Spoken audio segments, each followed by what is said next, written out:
आध्यात्मिक संसार में आप सभी का स्वागत है। अप्सरा साधना से संबंधित प्रश्नोत्तरी के संदर्भ में यह जानकारी प्रकाशित हो रही है। साधकों कुछ लोगों का ये कहना होता है कि अप्सरा को यदि माता के रूप में सिद्ध करें तो क्या हमारी माँ जो पहले से ही स्थूल रूप से विद्यमान है उनकी मृत्यु हो जाएगी, या बहन के रूप में यदि सिद्ध करें तो हमारी जो बहन है पहले से विद्यमान है स्थूल रूप से, क्या उनकी मृत्यु हो जाएगी, अथवा हम पत्नी रूप में करें तो हमारी पत्नी की मृत्यु हो जाएगी या पत्नी से तलाक हो जाएगा।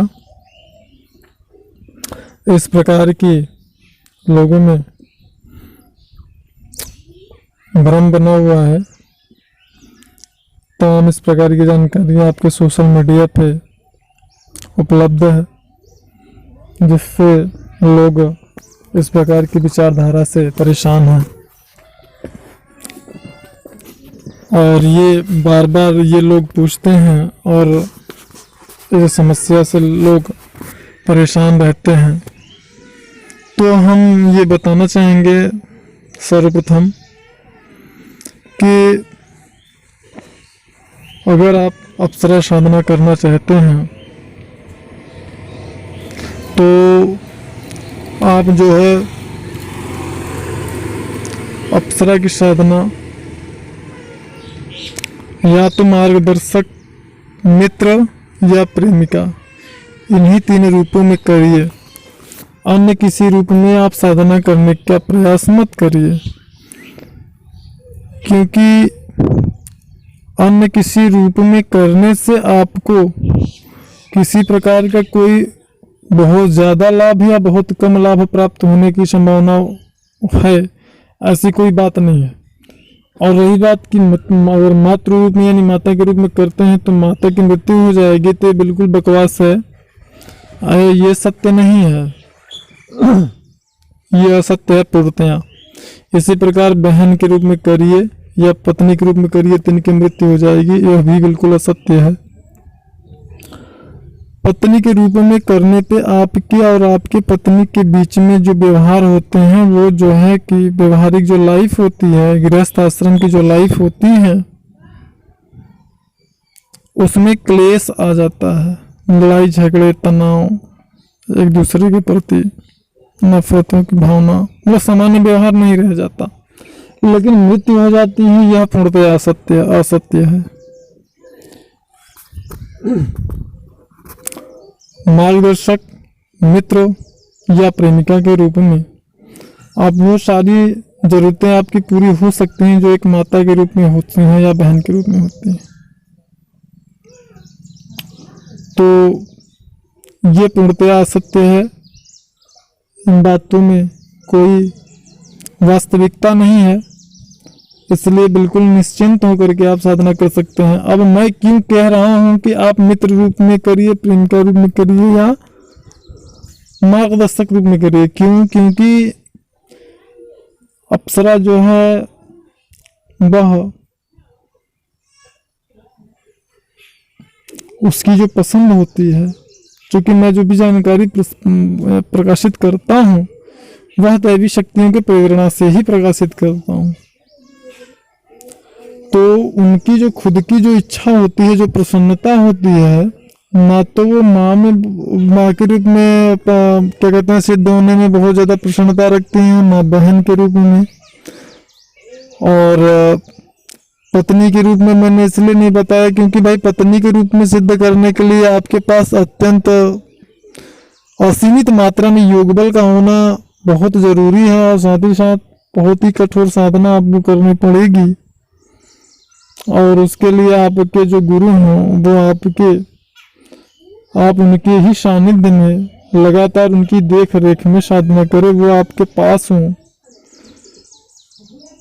इन प्रकार की कंडीशन होते हैं पत्नी रूप में सिद्ध करने के लिए। आपकी गुरु जो है वो अत्यंत शक्तिशाली होने चाहिए, वो कुशल मार्गदर्शक हैं, प्लस उन्होंने वो साधना की हो,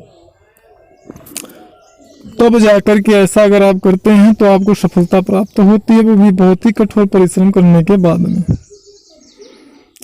और जिन रूपों में हमने कहा है उन रूपों में आपके मार्गदर्शक अगर फोन से भी आपका मार्गदर्शन कर देते हैं तो भी आपकी साधना सफल हो जाएगी, संपन्न हो जाएगी, लेकिन अन्य रूपों में बिल्कुल नहीं होगी। अब बात करते हैं कि कुछ साधकों का ये प्रश्न होता है, हमेशा ये प्रश्न होता है और जिज्ञासा होता है, जो कि बहुत महत्वपूर्ण क्वेश्चन है कि क्या अप्सरा अगर प्रत्यक्ष होती है तो हम उसको स्पर्श कर सकते हैं, या वो प्रत्यक्ष होती है तो क्या आज्ञा चक्र प्रत्यक्ष होती है, या फिर स्वप्न में प्रत्यक्ष होती है, दिखती है, या ध्यान में आज्ञा चक्र में दिखाई देती है, या सामने इन खुली आंखों से जो हम जिस खुली आंखों से हम इस स्थूल जगत के प्रत्येक वस्तु को देखते हैं, क्या इन्हीं खुली आंखों से हम उसको देख सकते हैं? यह प्रश्न बहुत ही महत्वपूर्ण है।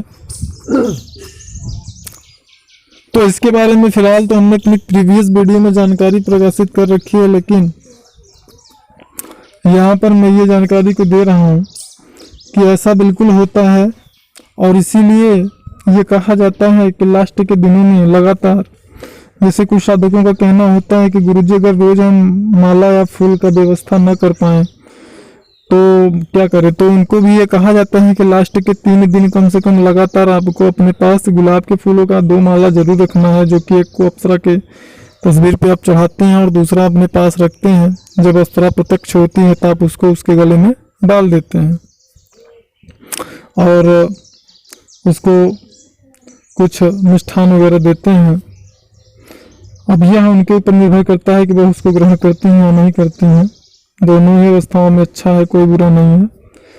तो यह इसीलिए कहा जाता है क्योंकि अगर वह आपके सामने प्रत्यक्ष नहीं होती तो माला कैसे पहना देंगे आप उसको। और रही बात स्पर्श करने की, तो आप उनकी आज्ञा अनुसार, उनके सहमति से उनसे उन्हें आप स्पर्श कर सकते हैं। ऐसा नहीं है कि आप स्पर्श नहीं कर सकते, आप बिल्कुल स्पर्श कर सकते हैं। और साथ ही साथ में अगर किसी साधु के बारे में संदेह हो कि वो स्थूल रूप से प्रत्यक्ष नहीं होती है तो वो हमारे प्रीवियस वीडियो को देख सकते हैं। उनमें हमने जहाँ पे अनुभवों के आधार पे जानकारी प्रकाशित किया है कि अप्सरा जो है प्रत्यक्ष होने पे किस प्रकार के अनुभव होते हैं या साधना में किस प्रकार के अनुभव होते हैं, तो उनमें हमने कहा है कि कभी कभी स्पर्श का भी अनुभव होता है। तो यदि वह स्थूल रूप से प्रत्यक्ष नहीं हो सकती हैं तो फिर आपको स्पर्श का अनुभव कैसे होता है। दूसरी बात, आपको धमधम की आवाज, मैंने कहा कि नाचने की आवाज या पैरों के धमधम की आवाज सुनाई देती है, तो यदि वो स्थूल रूप से प्रत्यक्ष नहीं होती तो फिर पैरों के धमधमाहट की आवाज कैसे आ सकती है आपको। ये सारी चीजें जो है वो विचारणीय चीजें हैं और आपके समझने के लिए हैं। तो इनसे आप ये समझ सकते हैं कि हाँ वह स्थूल रूप से प्रत्यक्ष होती है या नहीं होती है। अब ये निर्भर करता है कि आपकी जो समर्पण भावना है वो कैसी है। समर्पण भावना के ऊपर हमने अपने प्रीवियस वीडियो में जानकारी प्रकाशित कर रखी है। हमारे चैनल का जो नाम है आध्यात्मिक संसार, उस पर जब आप क्लिक करेंगे, जहाँ पर सब्सक्राइब का बटन होता है, वहाँ बगल में आप देखेंगे आध्यात्मिक संसार का जो बैनर लगा हुआ है, उस नेम प्लेट पे जब क्लिक करेंगे तो हमारे चैनल के सारे वीडियोस खुल जाएंगे। उसमें से आप देख कर खोज करके वो जानकारी को देख सकते हैं और उससे आप लाभ प्राप्त कर सकते हैं। तो यह निश्चित रूप से होता है कि वह स्थूल से प्रकट हो सकती है, बिल्कुल भी प्रत्यक्ष हो सकती है, इसमें कोई संदेह नहीं होता। अब और जो आपने कहा कि हाँ ऐसा क्या कैसे, तो वो मैंने आपको बता दिया कि देखिए मृत्यु वगैरह कुछ नहीं होती है और जब आप अपने रूप में सिद्ध करते हैं तो बहुत ज़्यादा समय भी लगता है और बहुत ज़्यादा मेहनत करना पड़ता है। साथ ही साथ आपके गुरु जो हो, मार्गदर्शक जो हो, वो शक्तिशाली भी हो और प्लस उन्होंने वह साधना को सिद्ध कर रखा हो तो ही यह संभव हो सकता है। और उसके लिए आपके अंदर पर्याप्त मात्रा में, असीमित मात्रा में तपोबल या योग बल का होना परम आवश्यक है। और इसी साथ ही साथ मैं एक चीज़ और यहाँ पे उल्लेख करना चाहूँगा कि जैसा कि मैंने अपने प्रीवियस वीडियो में जानकारी दिया हुआ है, तो यहाँ पर भी मैं आपको जानकारी देना चाहूँगा। जैसे कि लोगों का कहना रहता है कि गुरुजी हमको कैसे पता चलेगा कि हमारी साधना सिद्ध हो गई या नहीं हो गई है। क्योंकि साधक भाई साधना कर रहा है तो उसको तो ये पता होना चाहिए ना कि हमारी साधना सिद्ध हो गई या नहीं हो गई। अगर सिद्ध हो गई तो कैसे पता चलेगा? जैसे जिसको प्रत्यक्षीकरण नहीं हुआ, सिद्धि प्राप्त हो गई या कृपा प्राप्ति हो गई, तो उसको कैसे पता चलेगा? तो इसके बारे में हमारे प्रीवियस वीडियोस में हमने जानकारी प्रकाशित कर रखी है। यहाँ पे भी 2 शब्द संक्षेप में बता दे रहा हूँ आपको। अप्सरा आपकी सिद्ध हो जाने के बाद में आपके साथ में बहुत सारी अलौकिक घटनाएं घटने लगती हैं। जैसे कि बहुत सारे ऐसे वर्क होते हैं, कार्य होते हैं जो अधूरे पड़े रहते हैं, रुके रहते हैं, जिन कार्यों को आपके कार्यों को थोड़े से प्रयास में ही वो कार्य आपके सिद्ध होने लगते हैं, सफल होने लगते हैं। और आप में एक विशेष प्रकार का आकर्षण आ जाता है, जिससे कि लोग ज़्यादातर आपकी तरफ आकर्षित होने लगते हैं। आपका जो कॉन्फिडेंस है, आपका जो आत्मविश्वास है, उसमें ज़बरदस्त बढ़ोतरी होती है। उसमें बहुत ही ज़बरदस्त आप वृद्धि आपको महसूस होगा। आपकी जो पॉजिटिव सोच है, जो आपकी निगेटिविटी थी पहले, वो सब समाप्त हो जाएगी। आपके अंदर एक नए ऊर्जा का संचार आप महसूस करेंगे अपने अंदर।